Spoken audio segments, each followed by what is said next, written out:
Hello बच्चों, कैसे हो? आपका स्वागत है त्रिपाण स्टडी सेंटर में। आज जो आपके समक्ष टॉपिक प्रस्तुत हुआ है कई मानने में काफ़ी महत्वपूर्ण है हर एक एग्जाम व्यू से। ठीक है, इसमें हम हर एक बात पे विस्तार पर चर्चा करेंगे और वो सारे जो है पहलू पर विचार करेंगे जो अब तक अछूता था। तो चलिए देखते हैं हमारा आज टॉपिक क्या है।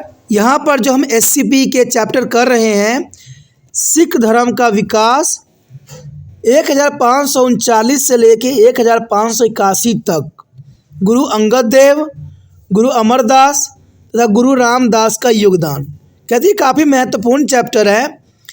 इसके अंतर्गत हमारा टॉपिक जो आया है, सिख धर्म में गुरु अंगद देव का योगदान। सिख धर्म में गुरु अंगद देव का क्या योगदान था, ये काफ़ी महत्वपूर्ण रहेगा। देखा जाए तो 1539 से लेके 1581 ईस्वी तक गुरु अंगद देव, गुरु अमरदास, गुरु रामदास के नेतृत्व में सिख धर्म के विकास का पंजाब के इतिहास में अपना ही एक अलग महत्व रहा और इस महान व्यक्तित्व के अर्थक प्रयासों से सिख धर्म अन्य धर्मों से अलग हिंदू धर्म की भांति विशिष्ट हो चुका था और उस काल के सर्वाधिक प्रचलित धर्मों में से एक था। और सिख धर्मों का इतना लोकप्रिय बनने का श्रेय इन महान समर्पित गुरुओं को ही जाता है। उन्होंने इस धर्म को लोकप्रिय बनाने के लिए अनेक कदम उठाए हैं और ये कदम सदैव ही मान्य रहेंगे और महत्वपूर्ण रहेंगे। इसमें अगर हम सिख धर्म में गुरु अंगद देव की योगदान की बात करें तो कहते हैं गुरु नानक देव के पश्चात गुरु अंगद देव ने सिखों के दूसरे गुरु का पदभार संभाला और उन्होंने लगभग 15 वर्षों तक सिख धर्म की सेवाओं की तथा इसके विकास में अपना महत्वपूर्ण योगदान दिया। उन्होंने सिख धर्म को लोकप्रिय बनाने के लिए निम्न उपाय किए। यानी देखा जाए, गुरु अंगद देव जी ने गुरु पद का गरिमा बरकरार रखा। कहते हैं गुरु मुखी वर्णों की शुरुआत, कहते हैं गुरु अंगद देव जी के अंतर्गत गुरु मुखी वर्णों की शुरुआत हुई। गुरु अंगद देव द्वारा सिख धर्मों के लोकप्रियता के लिए उठाए गए कदमों में सबसे उल्लेखनीय गुरुमुखी वर्णों की शुरुआत करना था। लोग गुरु नानक के उपदेशों को सरलता से समझ सके, इसलिए उन्होंने इन नई लिपि को प्रचलित किया। इससे सिख धर्म में हिंदू धर्म से अलग हो गया। सिख धर्म जो थे हिंदू धर्म से अलग हो गए, क्योंकि पहले हिंदू ही सिख में थे, लेकिन बाद में जब गुरु अंगद देव जी की गुरुमुखी वर्णों की शुरुआत हुई, सिख धर्म हिंदू धर्म से अलग हो गया और इस प्रकार सिख धर्म के विकास में बहुत ही सहायक सिद्ध हुआ, क्योंकि अलग होके इन्होंने अपना विकास की जो प्रकाष्ठा थी उसको आगे बढ़ाया। उसके पश्चात हमारे समक्ष आता है लंगर प्रणाली का विस्तार।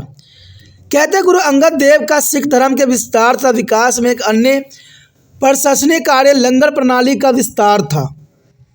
इसने सिखों को एकजुट तथा संगठित भी किया। लंगर प्रणाली का विस्तार सिख धर्म के लिए काफ़ी महत्वपूर्ण था और विस्तार के अंतर्गत भी काफ़ी महत्वपूर्ण था। इसे गुरु नानक के धर्म की लोकप्रियता मिली तथा इसे अलग धर्म के रूप में पहचाने जाने लगा और इस तरह यह सिख धर्म को लोकप्रिय बनाने में महत्वपूर्ण कारक भी सिद्ध हुआ। जैसे लंगर प्रणाली आज भी सिख धर्म में काफ़ी महत्वपूर्ण स्थान अदा करता है। उसके पश्चात हमारे समक्ष आता है जन्म साखी का संकलन तथा रचना। गुरु अंगद का एक अन्य महत्वपूर्ण योगदान जन्म साखी अर्थात गुरु नानक का जीवन और उनके वचनों तथा भजनों का संग्रह, ये काफ़ी महत्वपूर्ण है। जन्म साखी कहते हैं इसकी रचनाएं और संकलन भी काफ़ी महत्वपूर्ण है और इस सिख के लिए गीता के समान पवित्र ग्रंथ था, जो उसके प्रथम गुरु नानक तथा उसकी शिक्षा पर विश्वास का प्रतीक था। यानी देखा जाए तो जन्म साखी जो है सिखों के लिए गीता का समान था और ये काफ़ी महत्वपूर्ण है। उसके पश्चात हमारे समक्ष आता है उदासी का खंडन। गुरु अंगद देव ने उदासी का खंडन किया। कहते गुरु अंगद के द्वारा सिख धर्म को प्रचलित करने के लिए उठाए गए अन्य प्रशासनिक कदमों में एक उनके द्वारा उदासीन का खंडन भी था और ये महत्वपूर्ण था। उन्होंने बाबा श्री चंद्र के संन्यास मत का खंडन किया। बाबा श्री चंद्र के संन्यास मत का खंडन किया तथा गुरु स्थलों को गुरु नानक देव का सच्चा सिख बताया और इस प्रकार उन्होंने सिख धर्म को उदासियों से अलग कर सिख धर्म को समाप्त होने से बचा लिया। कहते हैं यहाँ बाबा श्री चंद्र ने सबको संन्यास धारण करने की बात रखी, लेकिन यहाँ पर गुरु अंगद देव जी ने उनकी बातों को मत को खंडन करके गृह स्थलों को गुरु नानक देव का सच्चा सिख बताया और इस प्रकार देखा जाए तो सिख धर्म को समाप्त होने से गुरु अंगद देव जी ने बचाए। उसके पश्चात हमारे समक्ष आता है गोइंदवाला की स्थापना। कहते हैं गुरु अंगद देव ने सिख धर्म में पुण्य अनुशासन को बढ़ावा दिया। उन्होंने अपने शिष्यों को अनुशासित कर काफ़ी महत्वपूर्ण योगदान दिया। कहते गुरु अंगद देव की एक नए शहर गोइंदवाल की नींव रखने का श्रेय भी जाता है और इन्होंने जो बाद में सिखों की धार्मिक सक्रियता गतिशीलता केंद्र बना, तो ये काफ़ी महत्वपूर्ण है कि गोइंदवाला की जो स्थापना थी गुरु अंगद देव जी की बहुत ही काफ़ी महत्वपूर्ण थी और कहते ये अनुशासन थी और बहुत ही महत्वपूर्ण थे। उन्होंने अपने शिष्यों को अनुशासित करने के लिए कहते हैं हर संभव कोशिश किया और उन्होंने गोइंदवाला की स्थापना की और ये काफ़ी महत्वपूर्ण था। उसके पश्चात हमारे समक्ष आता है गोइंदवाला की स्थापना। कहते हैं यहाँ पर गुरु अंगद देव जी ने गोइंदवाला की स्थापना करके बहुत ही काफ़ी महत्वपूर्ण यहाँ पर कार्य किया। गुरु अंगद देव को एक नए शहर गोइंदवाला की नींव रखने का श्रेय भी जाता है, जो बाद में सिख की धार्मिक सक्रियता तथा गतिविधियों का केंद्र बना। यानी देखा जाए तो यहाँ पर गुरु अंगद देव जी ने काफ़ी महत्वपूर्ण कार्य किए। उसके पश्चात हमारे समक्ष आता है पुण्य अनुशासन। ये काफ़ी महत्वपूर्ण है। कहते गुरु अंगद देव ने सिख धर्म में पुण्य अनुशासन को बढ़ावा दिया। उन्होंने अपने शिष्यों को अनुशासित कर अपने नियंत्रण में रखा और ये काफ़ी महत्वपूर्ण है। कहते हैं अनुशासन किसी भी शिष्यों के लिए काफ़ी महत्वपूर्ण होता है और गुरु को यह अधिकार होता है कि अपने शिष्य को अनुशासन में रखे। गुरु अंगद देव ने सिख धर्म में पुण्य अनुशासन को बढ़ावा इसलिए दिया क्योंकि वो चाहते थे कि सारे एक सामान्य रहे और सब नियंत्रण में रहे। इसलिए उन्होंने सिखों के अनुशासित कर अपने नियंत्रण में रखा। सिखों को साथ साथ उन्होंने शिष्यों को भी अनुशासित किया। उन्होंने अपने दरबार के 2 संगीतकार बलवंत तथा सत्ता को इसलिए निष्कासित कर दिया क्योंकि उनका व्यवहार शालीन नहीं था। ये काफ़ी महत्वपूर्ण है कि बलवंत और सत्ता को इसलिए निष्कासित कर दिया क्योंकि उनका व्यवहार शालीन नहीं था। बाद में जब उन्होंने क्षमा मांगी तब भाई लोधी की पहल पर उन्हें क्षमा कर दिया गया और इस प्रकार गुरु अंगद देव द्वारा समय पर उठाए कठोर कदमों ने सिख धर्म में अनुशासन को बनाए रखा। कहते हैं अनुशासन होना काफ़ी महत्वपूर्ण होता है, चाहे वो आज का समय हो चाहे किसी भी समय का हो। जब बच्चे अनुशासन से बाहर निकल जाते हैं तो दृश्य ही बदल जाता है। इसलिए गुरु अंगद देव जी ये बात समझते थे कि अगर हम आगे बढ़ना है तो अपने अनुयायियों को और अपने शिष्यों को जो है सही मार्गदर्शन कराना ही ये गुरु का प्रथम कर्तव्य रहता है। अब देखें यहाँ पर गुरु अंगद देव जी की योगदान की तो यहाँ सराहनीय महत्वपूर्ण था। उपयुक्त विवरण से ये स्पष्ट हो जाता है कि गुरु अंगद देव ने गुरु नानक की ओर से आरंभ किए गए कार्य को मजबूत प्रदान की और कहते हैं ये मजबूती प्रदान करने का श्रेय गुरु अंगद देव जी को जाता है। उसे एक नया स्वरूप दिया जिसे आगे चलकर सिख धर्म को लोकप्रिय बनाया। कहते हैं यहाँ पर सिख धर्म को नष्ट करने के लिए जो कई प्रयत्न किए गए, लेकिन यहाँ पर देखा जाए तो गुरु अंगद देव जी ने जो योगदान दिया वो सराहनीय थी। नहीं तो बाबा श्री चंद्र के जो सन्यासी मत का प्रचार कर रहे थे, अगर सन्यासी मत समाज में आ जाती तो शायद सिख धर्म की जो है आगे नहीं बढ़ पाती। लेकिन यहाँ पर देखा जाए तो गुरु अंगद देव जी ने महत्वपूर्ण योगदान दिया इन सब बातों का खंडन करके और गृहस्थल जीवन व्यतीत करने के लिए। आगे जो हमारे समक्ष आया है काफ़ी महत्वपूर्ण है, सिख धर्म के विकास में गुरु अमरदास का योगदान। ये काफ़ी महत्वपूर्ण है कि सिख धर्म के विकास में गुरु अमरदास का क्या योगदान था। गुरु नानक तथा गुरु अंगद देव की भांति सिख के तीसरे गुरु अमरदास ने जो उत्कृष्ट सेवाएं से सिख धर्म को विकास में योगदान दिया, उनके प्रयासों के फलस्वरूप सिख धर्म लोकप्रियता का विकास के नए युग से गुजरा। सिख धर्म के प्रचार के लिए उनके द्वारा उठाए कदम काफ़ी महत्वपूर्ण थे और देखा जाए तो ये दूसरे गुरु अंगद देव जी की भांति सिख धर्म को जो है काफ़ी महत्वपूर्ण और काफ़ी जो है अच्छे समय काल में पहुंचाया। देखा जाए तो गदवाला में बावली का निर्माण, गुरु अंगद देव द्वारा निर्मित शहर गोदाईवाला में गुरु अमरदास ने एक बावली का निर्माण किया और इस प्रकार गुरु के अनुयायियों को अपना एक पवित्र स्थान मिल गया, जो कालांतर में सिखों के प्रमुख तीर्थ स्थल में परिवर्तन हो गया। अब उन्हें हिंदुओं के तीर्थ स्थलों पर जाने की आवश्यकता नहीं थी। इसे सिख धर्म को एक नया पहचान मिल गई। सिख धर्म को अब एक नया पहचान मिली और गुरु अमरदास ने अपने शिष्यों को मुक्ति अथवा जीवन का मृत्यु चक्र से आज़ाद होने का आसान सा तरीका भी बताया। इसे सिख धर्म के लोकप्रियता तथा विकास में वृद्धि हुई, जो काफ़ी महत्वपूर्ण है। कहते देखा जाए उसके पश्चात लंगर प्रणाली की निरंतरता, ये भी काफ़ी महत्वपूर्ण है। यहाँ पर हम बात कर रहे हैं लंगर प्रणाली की निरंतरता। कहते गुरु नानक के पद चिन्हों पर चलते हुए गुरु अमरदास ने लंगर प्रणाली के जो गुरु दरबार में रोज़मर्रा का हिस्सा बना दिया और इसके द्वारा गुरु जी ने जाति प्रथा पर जो है विराम लगा दी। जाति प्रथा पर उन्होंने विराम लगा दी और लंगर अमीर गरीब के लिए था। अंत ऐसे सिखों में समानता, भाईचारा तथा एकता की भावना का विकास हुआ।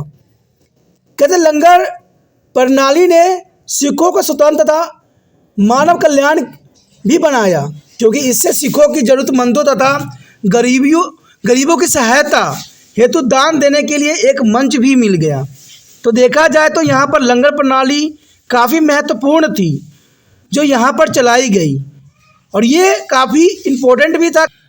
उसके पश्चात हमारे समक्ष आता है लंगर प्रणाली की निरंतरता, काफ़ी महत्वपूर्ण है। कहते गुरु नानक के पदों चिन्हों पर चलते हुए गुरु अमरदास ने लंगर प्रणाली की जो है गुरु दरबार में रोज़मर्रा का हिस्सा बना दिया और ये काफ़ी महत्वपूर्ण है कि गुरु नानक के पदों चिन्ह पर चलते हुए अमरदास जी ने लंगर प्रथा को जो है एक महत्वपूर्ण स्थान दिया। इसके द्वारा गुरु जी ने जाति प्रथा का विराम लगाया, क्योंकि इस समय जाति प्रथा एक अपनी चरम सीमा पे थी और एक पंक्ति में बैठ के लंगर चखना जाति पाति भेदभाव पर जो है बहुत बड़ा प्रहार किया जा सकता था। इसलिए गुरु जी ने जाति प्रथा में विराम लगाने के लंगर प्रथा को और भी प्रोत्साहित किया। इसके अंतर्गत अमीर हो चाहे गरीब हो, चाहे किसी भी समुदाय से हो, साथ में बैठ के लंगर चख सकते थे और ये काफ़ी महत्वपूर्ण बात थी। ये जाति प्रथा में विराम लगाने का सबसे उत्तम और महत्वपूर्ण तरीका था।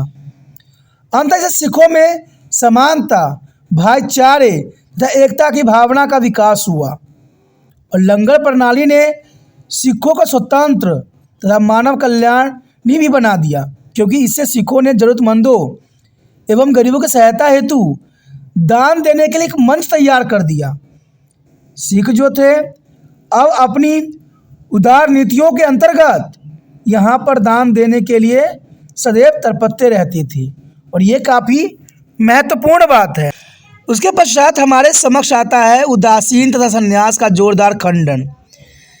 कहा जाता है कि बाबा श्री चंद जो थे वो काफ़ी सन्यासी अवस्था को प्रचार करते थे। अपने संप्रदाय को सन्यास बनाने के लिए हर संभव कोशिश करते थे। लेकिन यहाँ पर देखा जाए तो गुरु अंगद देव जी की भांति ही गुरु अमरदास ने भी जो बाबा श्री चंद के उदासीन संप्रदाय के सन्यासी होने का जो है खंडन किया।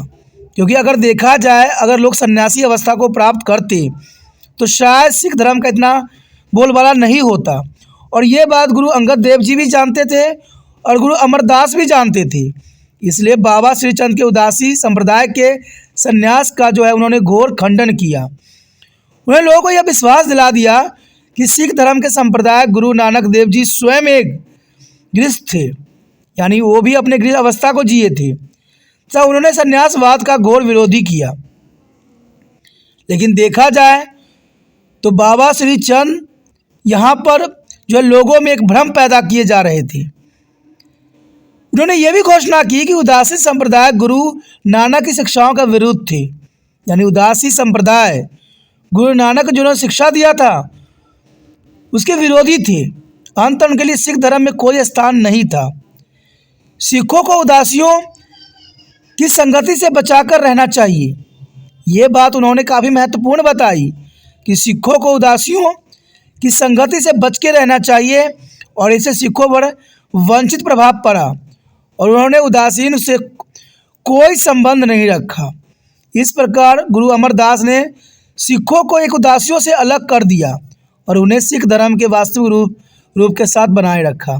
और कहते हैं अगर लोग उस समय अगर उदासी संप्रदाय के सन्यासी होने पर जोर देते तो शायद सिख धर्म आगे नहीं बढ़ पाता और बहुत से लोग जो थे सिख धर्म से दूर हो जाते। लेकिन यहाँ पर गुरु अमरदास ने बहुत ही महत्वपूर्ण कदम उठाया।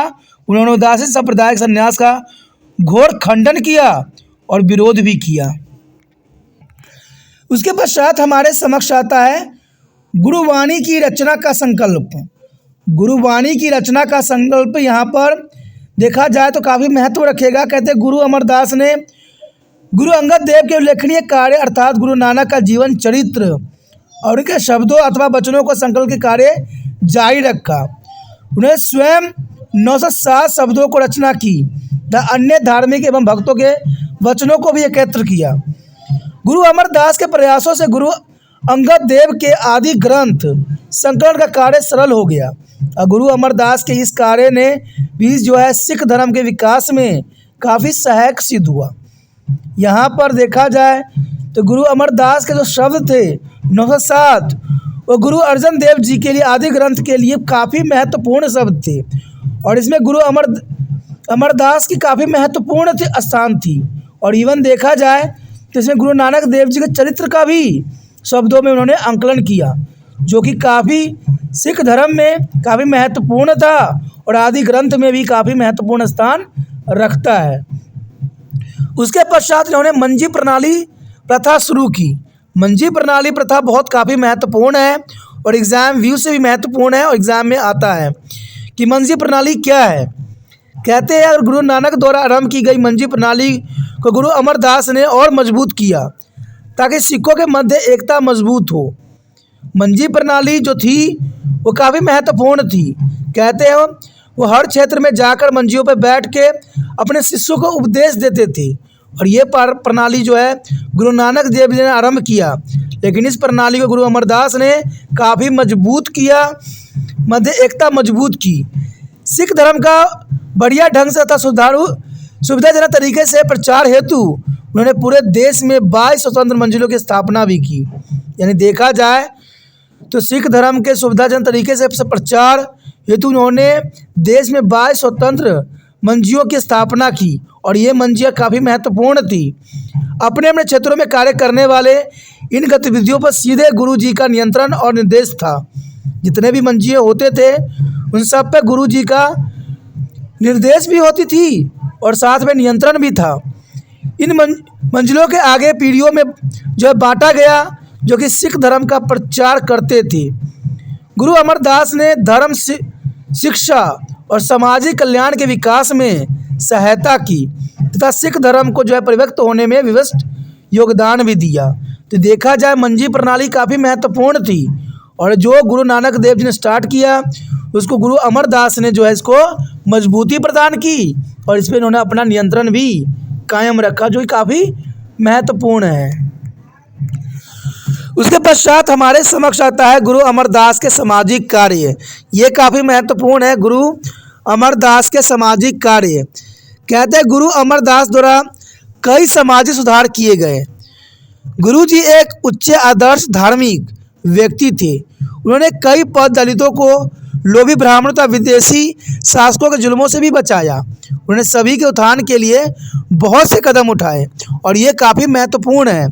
सबसे प्रथम गुरु जी ने जो कदम उठाए वो था जाति प्रथा तथा छुआछूत का घोर विरोध, और ये काफ़ी महत्वपूर्ण थी, जो कि हिंदू धर्म में जो थी काफ़ी घर कर चुकी थी।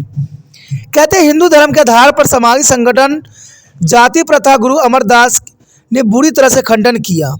उन्होंने इसे मानवता, प्रेम तथा भाईचारे की भावना के विकास में बहुत बड़ा बाधक बनाया और जाति प्रथा के कारण समाज में विभिन्नता और विभिन्न जातियों के बीच वैमनस्य को बढ़ावा मिला। गुरु जी ने इसके विरुद्ध अपने शिष्यों को सभी जातियों को सामान्य होने का संदेश भी दिया और साथ ही अंतर जाति भोज तथा प्रथा जैसी परंपराओं को जो आवश्यकता पर जोर दिया, और ये काफ़ी महत्वपूर्ण थे। कहते गुरु अमरदास की सामाजिक कार्यों में जाति प्रथा और छुआछूत का घोर विरोध करना ये काफ़ी महत्वपूर्ण बात थी। आगे हमारे समक्ष है अंतरजातीय विवाह। ये काफ़ी महत्वपूर्ण है। समाज में एकता एवं सद्भाव बनाने के लिए गुरु अमरदास ने सिखों को अंतरजातीय विवाह करने के निर्देश भी दिए, और ये काफ़ी महत्वपूर्ण कदम था, जहाँ पर सभी को एकता और समानता के चक्र में बचाना था और रखना था। ये काफ़ी महत्वपूर्ण है, क्योंकि जो भेदभाव थी उसको अंतरजातीय विवाह के द्वारा ही समाप्त किया जा सकता था, और गुरु अमरदास ने सिखों को अंतरजातीय विवाह करने के निर्देश भी दिए। इसके लिए गुरु जी ने स्वयं अपनी पुत्री बीबी भानी का विवाह भाई जेठा के साथ किया और लोगों के सामने आदर्श प्रस्तुत की। ये काफ़ी उन्होंने महत्वपूर्ण उदाहरण दिया, जिन्होंने अपनी पुत्री बीबी भानी का विवाह भाई जेठा के साथ किया और लोगों में सामान्य आदर्श भी प्रस्तुत किया। कहते हैं उसके पश्चात आता है विधवा पुण्य विवाह। गुरु अमरदास के समय में विधवा पुण्य विवाह की आज्ञा नहीं थी। अपने पति की मृत्यु के पश्चात एक औरत की एकाकी जीवन बिताना पड़ता था, यानी अकेला ही जीवन जो है अपने पति की मृत्यु के बाद बिताना पड़ता था। लेकिन उन्होंने समाज को कई अत्याचार सहने पड़ते थे। गुरु अमरदास ने अपने शिष्यों में विधवा पुण्य विवाह का भी प्रचार किया, और ये काफ़ी महत्वपूर्ण कदम थी। उसके पश्चात हम देखें तो सती प्रथा और प्रथा उन्मूलन, जो कि गुरु अमरदास के काफ़ी महत्वपूर्ण सामाजिक सुधार थे। गुरु अमरदास ने स्त्रियों की दशा सुधारने के लिए सती प्रथा का विरोध किया, जिससे पूरे समाज में एक हलचल पैदा हो गया। गुरु के वचनों का सिखों पर गहरा प्रभाव पड़ा। अंततः सिख समाज में ये दोनों बुराई बहुत कम समय में ही खत्म होने लग गई। क्योंकि काफ़ी महत्वपूर्ण है कि गुरु अमरदास ने सती प्रथा और प्रथा को जो है बहुत खूबजोर शब्दों में विरोध किया, और देखा जाए तो इनकी बातों का सभी सिखों ने अनुसरण किया और ये बुराई बहुत ही कम समय में ख़त्म होने लगी, जो कि काफ़ी महत्वपूर्ण है। उसके पश्चात हमारे समक्ष आता है नशीले पदार्थों का सेवन का विरोध। ये काफ़ी महत्वपूर्ण है। कहते हैं गुरु अमरदास ने शराब तथा अन्य नशीले वस्तुओं के सेवन का घोर विरोध किया। उन्होंने अपने शिष्यों को ऐसे वस्तुओं को दूर रहने के लिए कहा, क्योंकि ये वस्तुएं व्यक्तियों को मानसिक और शारीरिक तौर पर नुकसान पहुंचाती है। इसलिए गुरु जी ने नशीले पदार्थ के सेवन का जो है खूबजोर शब्दों में विरोध किया, और ये काफ़ी महत्वपूर्ण था। देखा जाए तो जीवन तथा मरण की नई नीतियाँ। गुरु अमरदास के विवाह, जीवन मृत्यु की पुरानी तथा घिसा जो है दिखावटी रस्मों में बिल्कुल विश्वास न था। यानी घिसा पिटा जीवन में जो रस्में थी उनमें बिल्कुल ही विश्वास नहीं था। उन्होंने इन रस्मों को सरलीकरण कर दिया तथा कहा कि ऐसे अवसरों पर ब्राह्मणों को बुलाने की आवश्यकता नहीं थी। उन्हें सिखों में आनंद कारजा नाम से विवाह का साधारण तरीका आरंभ किया, और इस प्रकार उन्होंने सिख धर्म को हिंदू धर्म से अलग कर दिया। उसके पश्चात हमारे समक्ष आता है त्यौहार को मनाने का नया ढंग। कहते हैं गुरु ने अपने शिष्यों को प्राचीन त्यौहार जैसे माघी, दिवाली तथा बैसाखी को नए ढंग से मनाने का आदेश दिए। उन्होंने अपने शिष्यों को इन त्योहारों पर गुरुओं के अस्थायी गुरुद्वारा में एकत्र होने को कहा और इस प्रकार एक नियमित अंतराल में अपने शिष्यों को आपस में मिलाने से आपसी भाईचारा तथा एकता की भावना विकसित होती है और ये बात गुरु अमरदास जानते थे। कहते हैं उन्होंने इसीलिए त्योहारों को मनाने का नया ढंग दिया। उसके पश्चात देखें तो पंजाब में गुरु के उपदेश। गुरु अमरदास ने आम लोगों की भाषा पंजाबी को अपने उपदेश के माध्यम बनाया, क्योंकि पंजाबी इस क्षेत्रों में बहुत आसानी से समझी जाती थी। इसलिए गुरु जी ने जो है अपनी उपदेश को जो है पंजाबी भाषा को माध्यम बनाया ताकि साधारण व्यक्ति भी उन्हें समझ सके। परिणाम स्वरूप सिख आंदोलन विकसित होने लग गए, क्योंकि बातों को जो है वो प्रकट करने लगे और जनमानस समझने लगे। और कहते हैं अपने विचारों को समझा देना ही भाषा का एक महत्वपूर्ण गुण होता है और उन्होंने वही गुण चुना। कहते हैं जिस भाषा में जो व्यक्ति समझते हैं उसी भाषा का प्रयोग करना सबसे महत्वपूर्ण रहता है। और यहाँ पर देखा जाए तो गुरु अमरदास ने इसी बात का अनुसरण किया और उन्होंने जितने भी लोग थे, जितने भी थे उपदेश थे, उनको उन्होंने उसी माध्यम में व्यक्त करने की कोशिश की। उसके पश्चात हमारे समक्ष आता है गुरु के साथ अकबर की गुरुद्वारा मुलाकात। गुरु अमरदास के गुरु गद्दी काल के एक महत्वपूर्ण घटना गुरुद्वारा में अकबर की गुरु जी से भेंट थी और ये अकबर का काफ़ी महत्वपूर्ण भी माना जाता है। अकबर गुरु जी से मिलकर बड़ा ही प्रसन्न हुआ तथा गुरु और उनकी पुत्री भानी को एक जागीर दान में भी दी। बादशाह गुरु जी के साथ भेंट ने सिख धर्म को लोकप्रियता के आगे बढ़ाया। कहते हैं कि यहाँ पर अकबर के साथ गुरु अमरदास का अच्छा रिश्ता था, लेकिन बाद में यही रिश्ता जो है काफ़ी कत्लेआम में बदल गया, जहाँ पर देखा जाए तो कई गुरुओं ने जो है मुगलों के जो है क्रूरता का भेंट चढ़ा, जिसके बारे में हम आगे चर्चा करेंगे, जो कि काफ़ी महत्वपूर्ण रहेगा। उसके पश्चात हमारे समक्ष आता है, कहते हैं उपयुक्त विवरणों से ये स्पष्ट हो जाता है कि गुरु अमरदास ने बाबूजी का नियम और लंगर प्रणाली का जो है विस्तार और मंजी प्रणाली का जो संपादन और उदासीन का खंडन, सामाजिक बुराइयों का विरोध तथा नए सामाजिक रीति रिवाज का त्योहारों का आरंभ करना जैसे कार्य से सिख धर्म के विकास में बहुत बड़ा योगदान दिया और सिख धर्म को हिंदू धर्म में अलग कर उसको कालांतर में स्वतंत्र धर्म की पहचान दी। तो यहाँ पर देखा जाए तो गुरु अमरदास की काफ़ी महत्वपूर्ण योगदान था सिख धर्म के विकास में और काफ़ी महत्वपूर्ण भी था। तो इसी के साथ हमारा ये टॉपिक ख़त्म हो जाता है, जो काफ़ी महत्वपूर्ण है। आगे जो हमारे समक्ष आया है सिख धर्म के विकास में गुरु रामदास का योगदान, काफ़ी महत्वपूर्ण है कि सिख धर्म के विकास में गुरु रामदास का क्या योगदान था। कहते हैं सिख धर्म के चौथे गुरु रामदास इस पवित्र गद्दी पर 1574 से लेकर 1581 तक केवल 7 वर्षों तक ही आसीन रहे। उनके योग्य निर्देश में सिख धर्म में आगे विकास किया और उनके गुरुत्व काल की प्रमुख उपलब्धियां यहाँ पर बताई गई है, जो काफ़ी महत्वपूर्ण रहेगा। सर्वप्रथम उन्होंने रामदासपुर अमृतसर की स्थापना की, ये काफ़ी महत्वपूर्ण रहेगा। तो उन्होंने रामदासपुर और अमृतसर की स्थापना, यानी गुरु रामदास ने 1570 में एक नए शहर चक गुरु या रामदासपुर की नींव रखी और यही शहर आगे चलकर अमृतसर के नाम से प्रसिद्ध हुआ। उन्होंने यहाँ संतोखसर तथा रामसर नामक 2 तालाबों का भी निर्माण करवाया।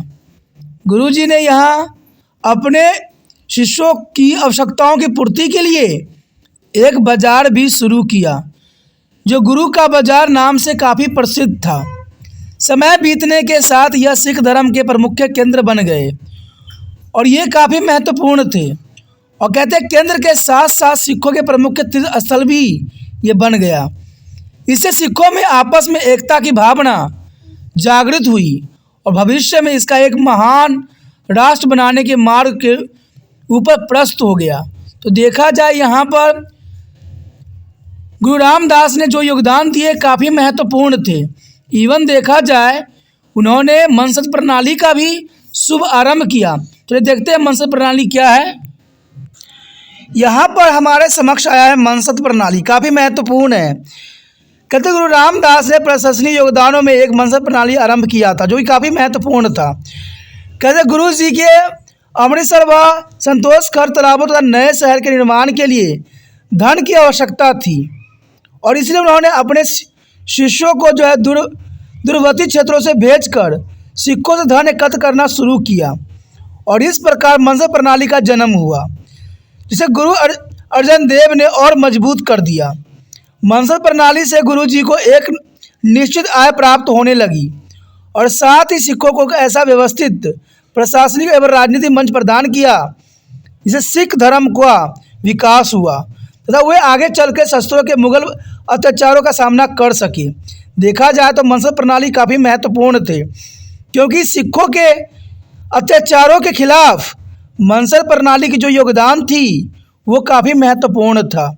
क्योंकि कहते हैं ना, बिना धन हम कुछ भी नहीं कर सकते थे, लेकिन मनसद प्रणाली के अंतर्गत जो धन इकट्ठा करने की जो प्रणाली चली, इससे हमें मुगलों से एक अत्याचारों से बचने का और हथियार एकत्र करने का सबसे महत्वपूर्ण जो है रूल बन गई। आगे देखें हम तो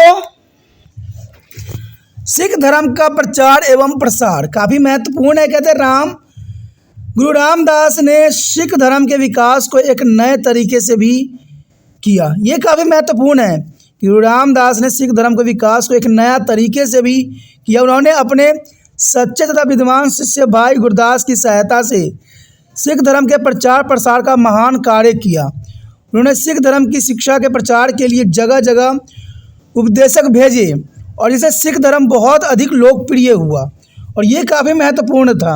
इवन देखा जाए तो उदासियों के साथ बैर भाव की समाप्ति। अपने पूर्ववर्तियों के विपरीत गुरु रामदास ने हिंदू सन्यासियों के साथ मैत्री भाव अपनाया।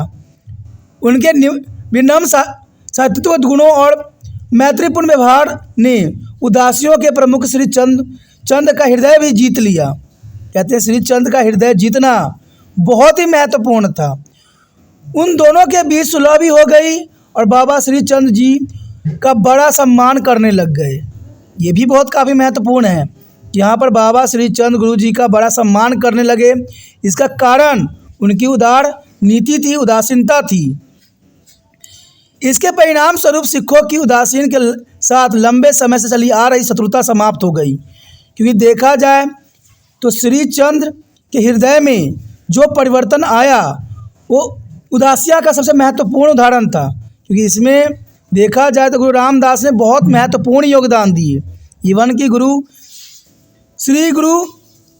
जो है श्री चंद ने उनका सम्मान भी करना शुरू कर दिया और इसके परिणाम स्वरूप ये हुआ जो लंबे समय से चली आ रही शत्रुता कहते हैं समाप्त हुआ।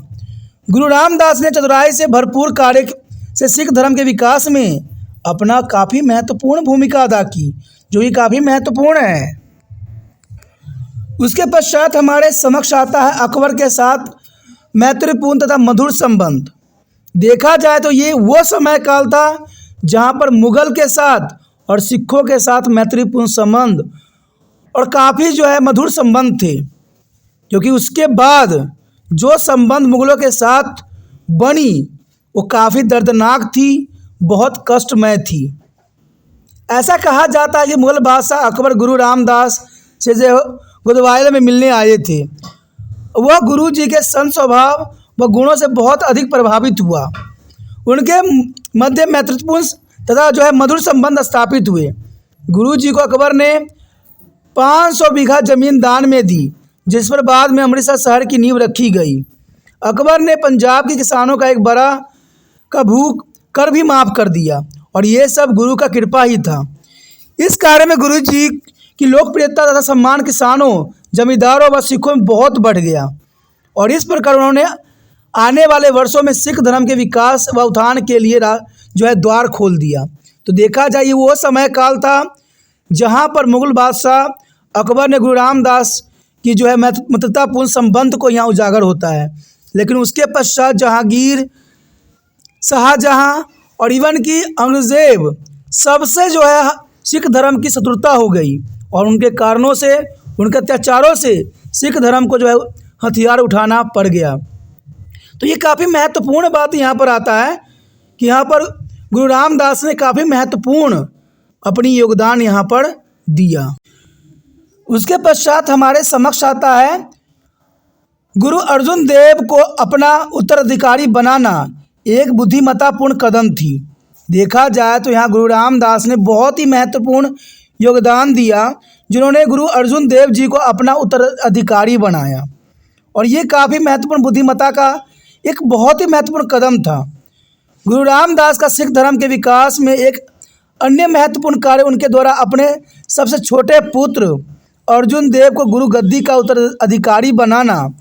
उन्होंने अपने दो बड़े बेटे पुथिया चंद और महादेव को गुरु गद्दी के योग्य नहीं पाया, और ऐसा करके उन्होंने गुरु गद्दी की वंशागत बना दिया, जिससे इसका चरित्र बदल गया तथा सिख धर्म का स्वरूप भी राजनीतिक सत्ता व शक्ति प्राप्त करने की ओर परिवर्तित हो गया। क्योंकि यहाँ पर आगे चल के पुथिया चंद ने बहुत ही जो है मुसीबत खड़ा कर दिया गुरु अर्जुन देव जी के लिए। लेकिन देखा जाए तो इन्होंने एक वंशागत परंपरा जो है शुरुआत कर दी। ऐसा करके उन्होंने गुरु गद्दी की वंशागत बनाना स्वाभाविक बना दिया, और उन्होंने राजनीतिक सत्ता शक्ति प्राप्त करने के भी और भी परिवर्तन हो गए। इस फलस्वरूप सिख गुरुओं की शक्ति तथा प्रतिष्ठा में अपार वृद्धि हुई और लोग उन्हें सच्चा पातशाह कहकर पुकारने लगे। ये भी काफ़ी महत्वपूर्ण था।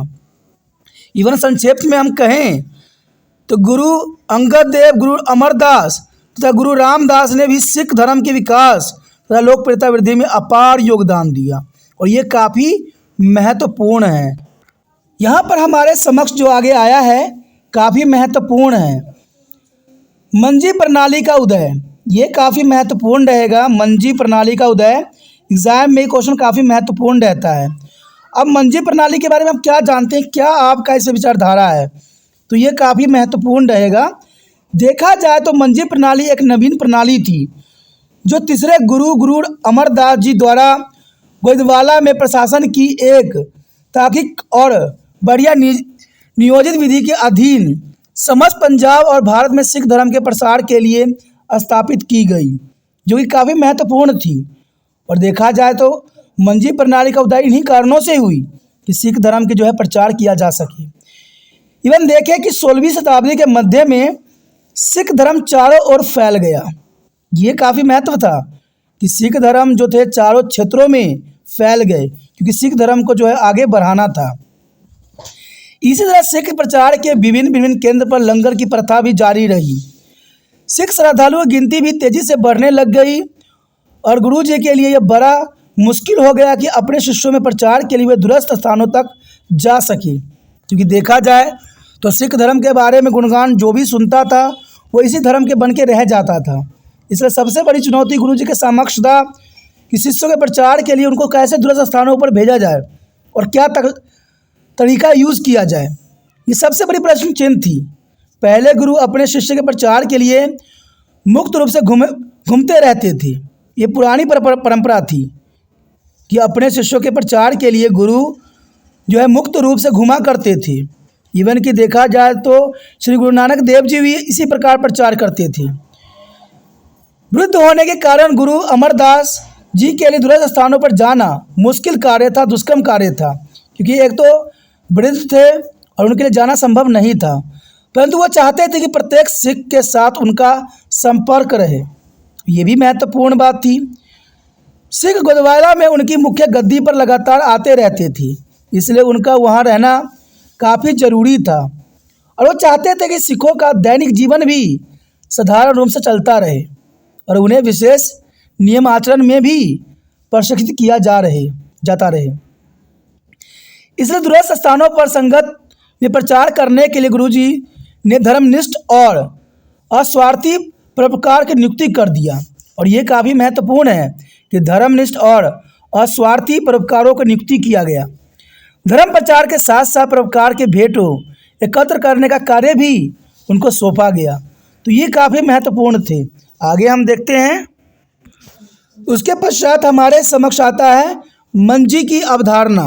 ये काफ़ी महत्वपूर्ण है। कहते हैं मंजी का अर्थ एक लकड़ी की चारपाई से है। मंजी तो आप लोग जानते ही हो, किसको हम अगर देखें संस्कृत भाषा में खटिया के नाम दिया जाता है, लेकिन देखा जाए तो पंजाबी में इसे मंजी कहते हैं।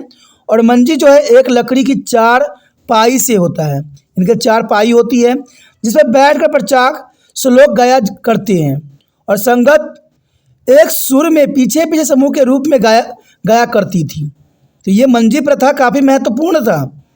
देखा जाए तो संगत एक सुर में पीछे पीछे समूह के रूप में गाई करती है। परंतु सिख धर्म में मंजी का अर्थ सौंपा हुआ अधिकार है। ये तो आप समझ गए होंगे, मंजी तो समझ में आ गया होगा, लेकिन देखा जाए तो सिख धर्म में मंजी का अर्थ होता है सौंपा हुआ अधिकार। जो गुरु ने जिस शिष्य को जो अधिकार सौंपे हैं वो होता है मंजी, यानी सौंपा हुआ अधिकार। गुरुजी ने सिखों के रहने वाले समस्त इलाकों को 22 मंजियों या जिलों में बांटा और गुरु अमरदास जी ने उसे अच्छे चरित्र वाले व्यक्तियों, पुरुषों और स्त्रियों को मंजियाँ सौंपी। यानी गुरु अमरदास जी ने उन्हें ये कार्य सौंपा जो उच्च चरित्र वाले थे, चाहे वो पुरुष हो चाहे स्त्री हो, उनको सौंपा। और ऐसे व्यक्ति अपने घर, गांव या किसी भी अन्य स्थान पर मंजी स्थापित कर सकता था, जो कि काफ़ी महत्वपूर्ण है। उसके पश्चात हमारे समक्ष आता है मंजी प्रणाली का कार्य निष्पादन। काफ़ी महत्वपूर्ण है कि मंजी प्रणाली का कार्य निष्पादन किस प्रकार होता था। कहते हैं मंजी का मुख्य कार्य सिख गुरुओं के निर्देशों के अनुसार सिखों के धार्मिक शिक्षा देना था। यानी देखा जाए तो मंजी का मुख्य कार्य यही निर्देश की गई थी कि सिखों को धार्मिक शिक्षा देना और सिख दर्शन का प्रचार करना और परोपकार द्वारा पेश की गई भेंटों को गुरु जी के मुख्य खजानों में जमा करना। ये काफ़ी महत्वपूर्ण है कि भेंटों को गुरु जी के खजानों में जमा करना उद्देश्य था। प्रत्येक मंजी संगत के 10 वंड लेने के लिए जिम्मेदार था, जो वे गुरु के लिए श्रद्धा के प्रतीक के रूप में देते थे। कहते हैं गुरु को उन्होंने जो है सिर्फ श्रद्धा के रूप में देते थे। गुरु किसी से ज़बरदस्ती कोई भी उपकार नहीं लेते थे, कोई भी चीज़ें नहीं एक्सेप्ट करते थे। गुरु जी यही कहते थे जो आपकी श्रद्धा हो आप दान कर सकते हैं, और ये गुरु जी के लिए श्रद्धा का प्रतीक बन गया। सिखों के चढ़ावे को लंगर के लिए प्रयोग किया जाता था। गुरु अपने खजाने में कभी भी कुछ नहीं रखते थे।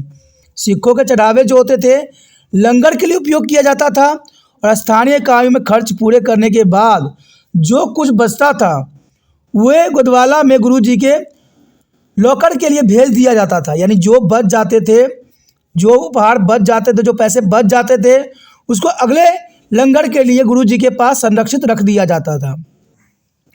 मंजी धारकों का अन्य कार्य नए लोगों के सिख धर्म में लेकर आना भी था। यानी यहाँ पर मंजी का दूसरा सबसे महत्वपूर्ण कार्य था कि इसमें जितना हो सके सिख जो है आए और इस धर्म का जो है अनुसरण करें।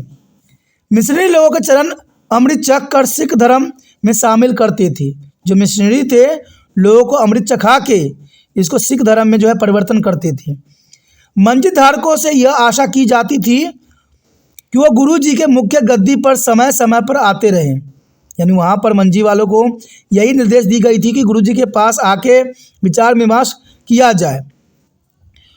वे कम से कम साल में एक बार बैसाखी महीनों में अपनी संगतों के साथ गुरु जी के पास आया करते थे, और ये बैसाखी का समय बहुत ही महत्वपूर्ण होता था। गुरु रामदास जी के अधीन भी मंजी प्रणाली को पैसा एकत्र करने के लिए निरंतर प्रयोग किया जाता रहा, और ये काफ़ी महत्वपूर्ण है।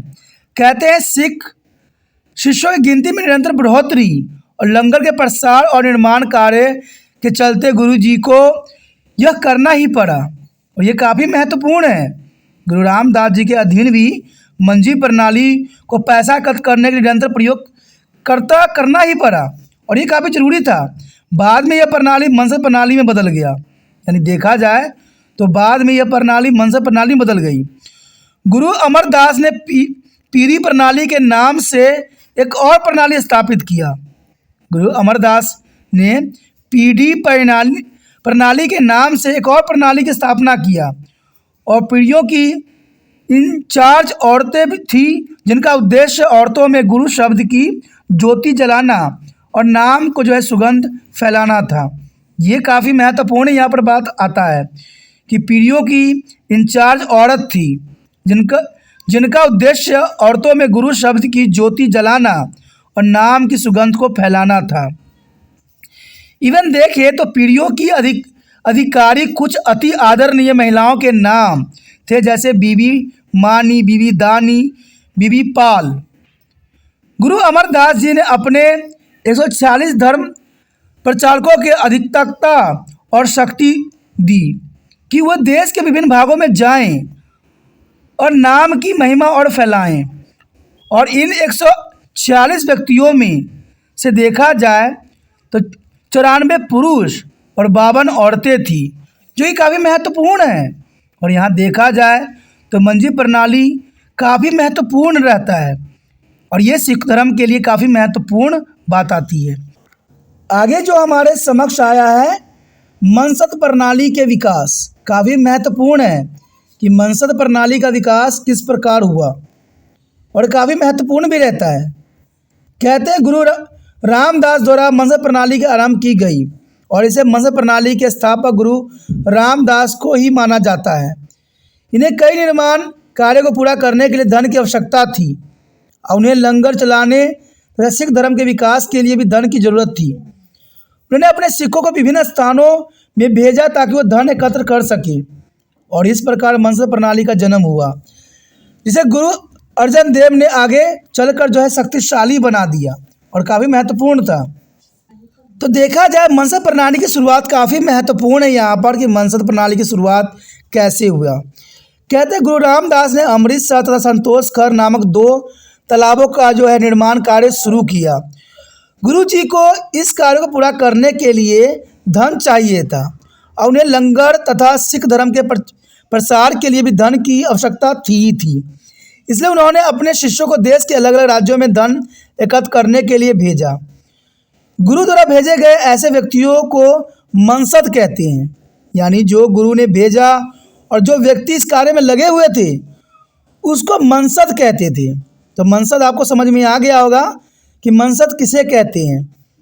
कहते हैं गुरु जी ने धन एकत्र करने के लिए जो व्यक्तियों की नियुक्ति किया उन व्यक्तियों को मनसद कहते थे।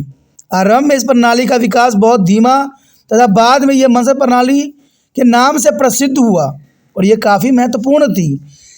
आगे देखें तो मनसद प्रणाली के संगठन, कहते हैं गुरु अर्जन देव के काल में निर्माण कार्य लंगर तथा सिख धर्म के प्रचार के लिए बहुत अधिक धन की आवश्यकता थी और साथ ही मनसदों द्वारा एकत्र धन पूरी तरह से गुरु जी के पास नहीं पहुंच पाता था। यानी देखा जाए तो मनसदों द्वारा एकत्र धन पूरी तरह से गुरु जी के पास नहीं पहुंच पाता था। गुरु अर्जन देव ने इस प्रणाली में कुछ परिवर्तन किए क्योंकि वह इसी प्रणाली के जो है सुचारू ढंग से संगठित करना चाहते थे, जो कि काफ़ी महत्वपूर्ण है। और देखा जाए तो इसके निम्नलिखित कारणों से इस प्रणाली में सुधार की अति आवश्यकता पड़ी। और वो कौन से कारण है जिसके कारण इस प्रणाली को सुधार करने की आवश्यकता पड़ी, चलिए देखते हैं। तो हमारे समक्ष आ गया है कि निम्नलिखित कारणों से इस प्रणाली में सुधार करने की अति आवश्यकता पड़ी। देखा जाए तो सिखों को एक निश्चित धनराशि जमा करवानी आवश्यक न थी। कोई भी धन जो है जमा करवा सकते थे किसी भी अमाउंट में। वो अपनी श्रद्धा अनुसार गुरु के धन देते थे और इस प्रकार आय का अनुमान लगाना बहुत मुश्किल था, क्योंकि कोई अधिक धन देता था, कोई कम देता था और इसका हिसाब रखना काफ़ी महत्वपूर्ण था और अनुमान लगा के रखना भी बहुत ज़रूरी था। देखें तो कभी कभी गुरु अर्जन देव को अनियमित आय के कारण उनके द्वारा आरंभ किए गए कार्यक्रम में परेशानी उठानी पड़ती थी। यानी जो कार्य उन्होंने शुरू करते थे उस कार्य के लिए धन होती थी, लेकिन धन का अनियमितता के कारण वो कार्य में काफ़ी परेशानी उठानी पड़ती थी। उदाहरण स्वरूप एक बार गुरुजी को धन की कमी के कारण लंगर में भुने चने बांटने पड़े। कहते हैं ये एक उदाहरण है क्योंकि इसका कारण था अनियमित आय, क्योंकि आय का कोई कहते रूल नहीं थी, कोई हिसाब नहीं था, जिस कारण कभी भी धन खत्म हो जाती थी। और इसका सबसे अच्छा एग्जाम्पल यहाँ पर बताया गया है कि एक बार गुरुजी को धन की कमी के कारण लंगर तो उन्होंने बैठा दिया, लेकिन लंगर चखाने के लिए कुछ नहीं था। फिर गुरुजी ने भुने हुए चने को बांट कर लंगर की परंपरा को जो है कहते हैं पूरा किया। कहते हैं साथ ही धन एकत्र करने की व्यवस्था को संतोषजनक नहीं था। कहते हैं सुधार की इसलिए भी आवश्यकता था कि धन एकत्र करने की व्यवस्था भी संतोषजनक नहीं था। कई बार सिखों द्वारा दिया गया धन गुरुजी तक पहुंचता ही नहीं था। अब गुरुजी तक पहुंचेगा नहीं तो गुरुजी कैसे जो है आगे इस परंपरा को आगे बढ़ा सकते थे। तो ये बहुत बड़ी कारण थी सुधार प्रणाली की, उसकी ज़रूरत थी। उसके पश्चात आता है गुरु अर्जन देव जी का बड़ा भाई पुथिया बड़ा ही भ्रष्ट और गुरुजी कार्य में प्रमुख बाधक था। यानी देखा जाए तो इस सबसे बड़ा कारण था इस प्रणाली में सुधार करने के लिए कि गुरु अर्जन देव जी का बड़ा भाई पुथिया बड़ा ही भ्रष्ट और गुरुजी के कार्य में प्रमुख बाधक था। कई बार वह गुरु के भेजे गए धन को मार्ग में ही हड़प जाता था और यही नहीं, वो बड़ी संख्या में सिखों को बहका कर अपने पक्ष में करने में सफल भी हुआ, बल्कि लोग गुरुजी के स्थान पर उसे ही धन दिया करते थे। और इन कारणों से पांचवें गुरु ने मनसा प्रणाली में कई महत्वपूर्ण परिवर्तन किए और इसे एक निश्चित स्वरूप प्रदान किया। उन्होंने धन को एकत्र करने, नियंत्रित करने और क्रियान्वित करने के लिए एक कुशल मनसा प्रणाली का निर्माण किया, जो कि महत्वपूर्ण था। आगे हम मनसा प्रणाली की विशेषता का मुख्य विशेषता देखेंगे कि मनसा प्रणाली की मुख्य विशेषता क्या थी। चलिए देखते हैं मनसा प्रणाली की मुख्य विशेषता क्या है। आगे जो हमारे समक्ष आया है मनसा प्रणाली की मुख्य विशेषताएं काफ़ी महत्वपूर्ण है। देखा जाए तो दशमबड 10 वर्ण, यानी सबसे प्रथम है 10 वर्ण, जिसमें गुरु जी ने अपने सिख शिष्यों से दान के लिए एक निश्चित रकम निर्धारित की। उन्होंने अपने शिष्यों को उनकी कुल कमाई का 10वां हिस्सा या 10 वर्ण की गुरु कोष में जो है नियमित रूप से जमा करने के लिए कहा। इसका प्रयोग सिख धर्म के विकास में किया गया। कहते हैं 10 वर्ण जो थी काफ़ी महत्वपूर्ण थे कि गुरुजी ने जो उनका शिष्य था उनको ये बात बताई कि अपनी कुल कमाई का 10वां हिस्सा 10 वर्ण जो है गुरु कोष में जमा कराएं। तो ये महत्वपूर्ण जो है यहाँ पर मनसा प्रणाली की विशेषता थी। उसके पश्चात देखें तो मनसंत के कर्तव्य। गुरुजी ने 10 वर्ण एकत्र करने के लिए प्रत्येक शहर में अपना एक प्रतिनिधि नियुक्त किया और इन प्रतिनिधियों के मनसत कहा जाता था। प्रत्येक मनसत को बैसाखी के दिन अपने इलाकों की एकत्र राशि गुरु के कोष में जमा करवानी पड़ती थी। उन्हें अपने पास व्यक्तिगत प्रयोग के लिए एक भी पैसा रखने की आज्ञा नहीं थी। यानी उनको साफ शब्दों में बताया गया था कि अपने उपयोग के लिए भी वो एक भी पैसा नहीं रख सकते हैं। गुरु जी के इस रकम का पूरा लेखा जोखा भी रखा जाता था। मनसत को उनके द्वारा जमा की गई राशि की रसीद भी दी जाती थी और ये काफ़ी महत्वपूर्ण बात थी। जब कोई भी सिख गुरु के सीधे धन नहीं दे सकता था, यानी कोई भी होता था, सिख गुरुओं को सीधे धन नहीं देने की प्रावधान यहाँ पर किया गया था। उसके पश्चात हमारे समक्ष आता है संगतियाँ। कहते हैं कई बार मनसदों को दूर दराज के इलाकों में धन एकत्र करने में काफ़ी कठिनाइयों का सामना करना पड़ता था, इसलिए अन्य कई सहायकों द्वारा उन्हें इस कार्य में सहायता भी दी गई थी। ये लोग संगतियाँ कहलाते थे, यानी जो मनसदों को दूर दराज क्षेत्रों में साथ देते थे उनको संगतिया का नाम दिया गया। समझ गए होंगे कि संगतिया किसे कहते हैं। जो मनसदों को दूर दराज क्षेत्रों में जो कठिनाई आती थी उन कठिनाइयों में उनके जो सहायता करते थे, जो व्यक्ति सहायता करते थे उनको संगतिया कहते थे। और मनसदे दूर दराज के इलाके में इसलिए जाते थे कि वो धन को एकत्र कर सके। उन्हें दूर दराज के इलाकों में धन एकत्र कर मनसदों को सौंपना होता था। यानी संगतिया जो होते थे वो धन एकत्र करके मनसदों को सौंप देते थे और इस धन को मनसद बैसाखी के दिन अमृतसर में गुरु मुख्यालय में उनके भव्य दरबार के समय जमा करवाते थे। तो आप समझ गए होंगे कि संगत जो होते थे अपने क्षेत्र के धन इकट्ठा करके मनसदों को देते थे और मनसद जो होते थे वो बैसाखी के दिन अमृतसर में गुरु के मुख्यालय में उनके भव्य दरबार में जो है धन जमा करवाया करते थे, जो कि काफ़ी महत्वपूर्ण है यहाँ। उसके पश्चात देखिए धार्मिक प्रसार। मनसद तथा संगतिया केवल धन एकत्र नहीं करते थे, बल्कि अपने अपने क्षेत्र में सिख धर्म का भी प्रचार किया करते थे। यानी यहाँ पर देखा जाए तो मनसद और संगतिया का एक और कार्य था कि अपने अपने क्षेत्र में सिख धर्म का प्रचार करना। वो जब बैसाखी के दिन अमृतसर जाते थे तो उनके साथ बहुत से सिख धर्म के अनुयायी भी साथ में जाते थे। यानी वो अपने धर्म बदल के सिख धर्म में प्रवेश करने के पश्चात जाते थे। और इस प्रकार मनसद प्रणाली ने गुरु की आय को जो है सुनिश्चित तथा नियमित किया ताकि वह सिख धर्म के विकास कार्य को आगे बढ़ा सके। और यह प्रणाली गुरु अर्जन देव जी के काल में बड़ी सफल हुई, किंतु आगे चलकर इसका विघटन भी आरंभ हुआ। कहते हैं जो शुरुआत होती है उसका अंत भी होता है, तो इसका विघटन भी हुआ। आगे हम देखेंगे मनसद प्रणाली के लाभ, महत्व और साथ में अंत भी देखेंगे। तो चलिए देखते हैं मनसद प्रणाली के लाभ और महत्व क्या है। हमारे समक्ष जो आया है मनसद प्रणाली के लाभ तथा महत्व, ये काफ़ी महत्वपूर्ण रहेगा। देखा जाए तो मनसद प्रणाली सिखों के लिए बहुत ही लाभदायक सिद्ध हुआ और ये लाभ काफ़ी महत्वपूर्ण था।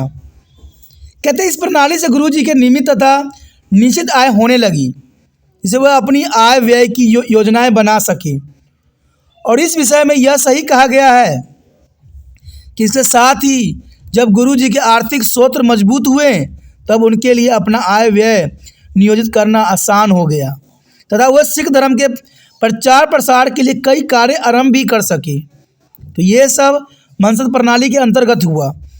कहते हैं इस प्रणाली में सिख धर्म की आर्थिक स्थिति बहुत काफ़ी मजबूत हुई।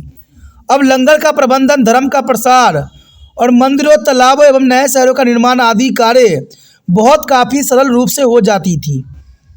कहते धन एकत्र करने के साथ साथ मनसद धार्मिक प्रचार का कार्य भी करते थे और इससे सिख धर्म बहुत ही लोकप्रिय हो गया उस समय। इवन देखें तो आरंभ में मनसद प्रणाली बड़े ही सुचारू ढंग से चली, लेकिन धीरे धीरे मनसद भ्रष्ट तथा बेईमान हो गया, जिससे उनकी छवि खराब होती चली गई। ये बात कहते हैं हर समय देखने को मिला है कि कुछ रूल रेगुलेशन सही समय पर चलते हैं और बाद में ये बेईमान और भ्रष्ट होने के कारण वो ख़त्म हो जाते हैं। और ऐसा ही यहाँ पर मनसद प्रणाली में भी हुआ। इस प्रणाली ने सिख को बहुत मजबूत किया तथा सभी सिखों को एक केंद्रीय शक्ति के अधीन कर दिया।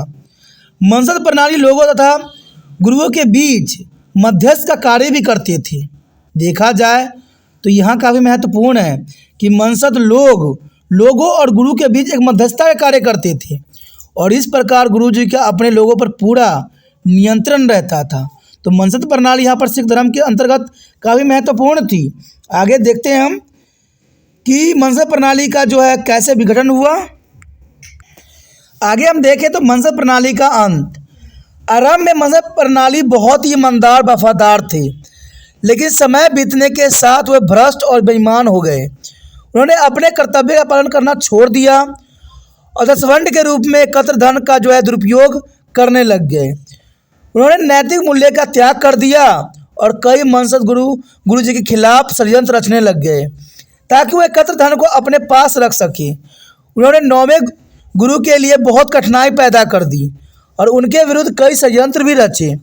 अंत में गुरु गोविंद सिंह ने मनसद प्रणाली का व्याप, बुराई तथा भ्रष्टाचार को देखते हुए इसको सदैव के लिए जो है समाप्त कर दिया। तो ये काफ़ी महत्वपूर्ण यहाँ पर बात आती है जो काफ़ी ज़रूरी है एग्ज़ाम व्यू से और काफ़ी महत्व रखेगा आप लोगों के लिए। कहते हैं बहुत सी बातें ज़रूरी है और ज़रूरी बातें हर बच्चे तक पहुँचना भी ज़रूरी है, इसलिए आपको कार्य आपको भी सौंपा गया है कि आप ईमानदारी से जितना हो सके, कहते हैं थोड़ा सा ही कीजिए लेकिन कीजिए, जितना हो सके इस वीडियो को दूसरे बच्चे तक पहुंचाने में आप तिरपान स्टडी सेंटर का मदद कर सकते हो, वो भी ईमानदारी से।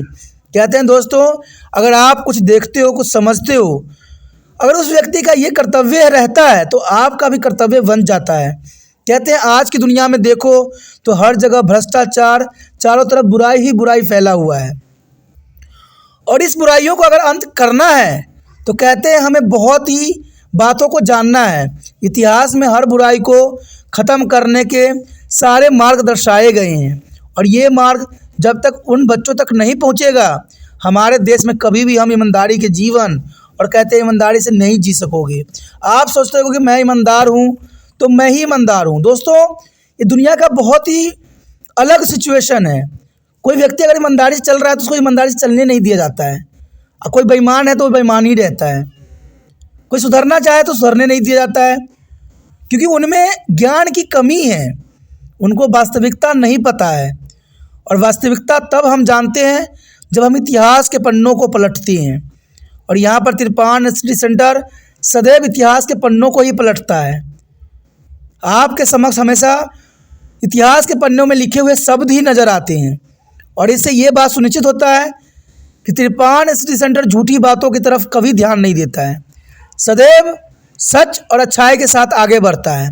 और इसमें आप भी तिरपान स्टडी सेंटर की मदद कर सकते हो, और ये मदद बहुत ही आसान तरीका है।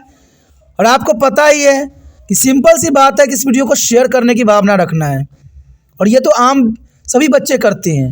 अगर आप तिरपान स्टडी सेंटर का और भी मदद चाहते हो, फ़ायदा चाहते हो, तो तिरपान स्टडी सेंटर को आगे बढ़ाइए। और ये आगे तब बढ़ेगा जब आप लोग चाहोगे, और आप चाहोगे तभी तिरपान सेंटर आपके लिए और भी वीडियो लाएगा। तो सोचिए नहीं, जितना हो सके शेयर की भावना आपके मन में रहना चाहिए। पहली बार मेरे चैनल पे आए हो, पहली बार वीडियो देख रहे हो, अच्छा लग रहा है, समझ आ रही है, तो जर्नल सी बात है दोस्तों, चलो सब्सक्राइब करके अपने मोबाइल में सेव कर लीजिए। सेव कीजिएगा तो आपको पता ही है कि तिरपान स्टडी सेंटर 8th से लेकर MA तक के बच्चों के लिए बहुत काफ़ी महत्वपूर्ण चैनल है। और आपने देख सकते हो कुछ ही सालों में तिरपान स्टडी सेंटर ने काफ़ी कुछ आप लोगों के लिए यहाँ पर दिया है। जब कुछ सालों में 1-1.5 सालों में इतना कुछ हो गया, तो समझिए 5 सालों में क्या क्या हो सकता है। तो इसलिए सोचिए नहीं, तिरपान स्टडी सेंटर को सब्सक्राइब कीजिए और अपने मोबाइल में सेव कीजिए।